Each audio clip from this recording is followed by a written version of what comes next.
സർക്കാർ താൽക്കാലിക ബാച്ചുകൾ അനുവദിച്ചിട്ടും +1 സീറ്റ് പ്രതിസന്ധി ഒഴിയാതെ മലബാർ. സപ്ലിമെന്ററി അലോട്ട്മെന്റ് അനുസരിച്ച് ബാക്കിയുള്ള സീറ്റുകൾ പരിഗണിച്ചാൽ പോലും പാലക്കാട് 4383, കോഴിക്കോട് 2250 സീറ്റുകളുടെ കുറവുണ്ട്. തെക്കൻ കേരളത്തിൽ ഒഴിഞ്ഞുകിടക്കുന്ന സീറ്റുകളിൽ ഒന്നുപോലും മലബാറിലേക്ക് ഷിഫ്റ്റ് ചെയ്യാൻ വിദ്യാഭ്യാസ വകുപ്പ് തയ്യാറായില്ല എന്നതും ശ്രദ്ധേയമാണ്. സീറ്റ് പ്രതിസന്ധിയില്ലെന്ന് ആവർത്തിച്ചിരുന്നവരാണ് ഒടുവിൽ അധിക താൽക്കാലിക ബാച്ചുകൾ അനുവദിച്ചത്. കണക്കുകൾ കൂട്ടിയും കിഴിച്ചും പ്രതിസന്ധിയില്ലെന്ന് ആവർത്തിച്ചു പറഞ്ഞിട്ടും ഏൽക്കാതെ വന്നതോടെയാണ് സർക്കാരിന്റെ മനമാറ്റം. പക്ഷേ നിലവിൽ അനുവദിച്ച ബാച്ചുകൾ കൊണ്ടും മലബാറിലെ പ്രതിസന്ധിക്ക് പൂർണ്ണ പരിഹാരമായില്ല എന്നതാണ് ചിത്രം. സപ്ലിമെന്ററി അലോട്ട്മെന്റ് അനുസരിച്ച് ശേഷിക്കുന്ന സീറ്റുകൾ പരിഗണിച്ചാൽ പോലും പാലക്കാട് 4383, കോഴിക്കോട് 2250 സീറ്റുകളുടെ കുറവുണ്ട്.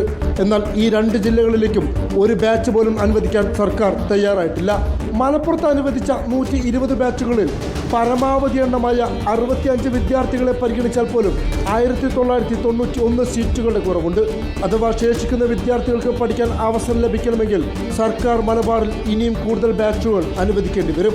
നോൺ ജോയിനിങ് വിദ്യാർത്ഥികളുടെ അടക്കം പലരുടെയും അപേക്ഷകൾ വെട്ടിമാറ്റിയതിനു ശേഷമുള്ള കണക്കാണിത്.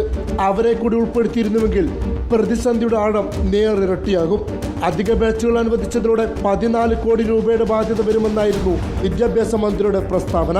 മലപ്പുറം ജില്ലയിലും കാസർഗോഡ് ജില്ലയുമായി ആകെ 138 താൽക്കാലിക ബാച്ചുകൾ അനുവദിക്കുന്നതിന് ഒരു വർഷം 14,90,40,000 രൂപയുടെ അധിക സാമ്പത്തിക ബാധ്യത പ്രതീക്ഷിക്കുകയാണ്. മലപ്പുറം ജില്ലയിൽ 74 സർക്കാർ സ്കൂളുകളിലായി 120 ഹയർ സെക്കൻഡറി താൽക്കാലിക ബാച്ചുകൾ അനുവദിക്കുന്നു. കാസർഗോഡ് ജില്ലയിൽ 18 സർക്കാർ സ്കൂളുകളിലായി 18 ബാച്ചുകൾ താൽക്കാലികമായി അനുവദിക്കുന്നു. ഇതോടെ +1 പ്രവേശനം സംബന്ധിച്ച പ്രശ്നങ്ങൾക്ക് പൂർണ്ണമായി പരിഹാരം കാണുമെന്നാണ് സർക്കാർ ഉദ്ദേശിക്കുന്നത്. എന്നാൽ തെക്കൻ കേരളത്തിൽ 12,940 സീറ്റുകളാണ് ഇപ്പോഴും ഒഴിഞ്ഞു കിടക്കുന്നത്. അതിലേക്ക് അപേക്ഷകർ പോലുമില്ല. ഈ ബാച്ചുകൾ മലബാറിലേക്ക് ഷിഫ്റ്റ് ചെയ്യാൻ സർക്കാർ തയ്യാറായിരുന്നുവെങ്കിൽ സാമ്പത്തിക ബാധ്യത സർക്കാരിന് ആശങ്ക സൃഷ്ടിക്കുമായിരുന്നില്ല.